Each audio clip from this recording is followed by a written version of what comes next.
குழந்தைக்கு cancer treatment பண்ணிவிட்டு 2 மாதம் ஆச்சு. லாஸ்ட்டாக ஸ்க்ரீன்ஷாட்டில் போட்டிருக்கும் பாருங்கள், அக்டோபர் 16ஆம் தேதி பண்ணி விட்டுட்டு வந்தேன். அதுலேருந்து இந்த குழந்தை வந்துட்டு க்யூர் ஆகி கட்டி சுருங்கி வந்துச்சு. இது வந்து எங்கள் வீட்டிலேருந்து 15 கிலோமீட்டர் தள்ளி இருக்குது இந்த குழந்தை.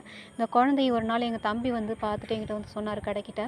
அதுக்கப்புறம் நம்ம போய் இவளை ட்ரீட்மெண்ட் பண்ணி விட்டோம். இவளுக்கு வந்து யாருமே உதவி பண்ணல. ரொம்பவே ஃப்ரெண்ட்லியாக இருந்தா. நாங்கள் போனதுமே ஈஸியாக எங்ககிட்ட வந்துட்டா.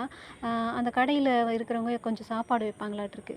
தூக்குனா அவ்வளோ கைக்கு வரா. அப்படிப்பட்ட குழந்தைய தூக்கிட்டு போய் பார்ப்போன்னு இல்லாமல் அப்படியே விட்டு 8 மாதமாக அந்த குழந்தை இதே காயத்தோடு அது வந்து அவஸ்தைப்பட்டுட்டு இருந்திருக்கு.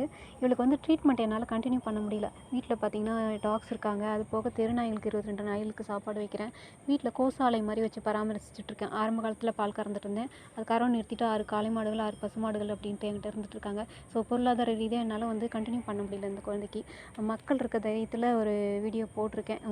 நீங்கள் இருக்கிற தைரியத்தில் முடிஞ்சவங்க சின்ன உதவி பண்ணிங்கன்னா கூட இவங்களுக்கு வாரத்துக்கு ஒரு தடவை ட்ரீட்மெண்ட் பண்ணாக்கா அதை சரி பண்ணி கட்டி சுருங்கி வந்துடும் சொல்லியிருக்காங்க.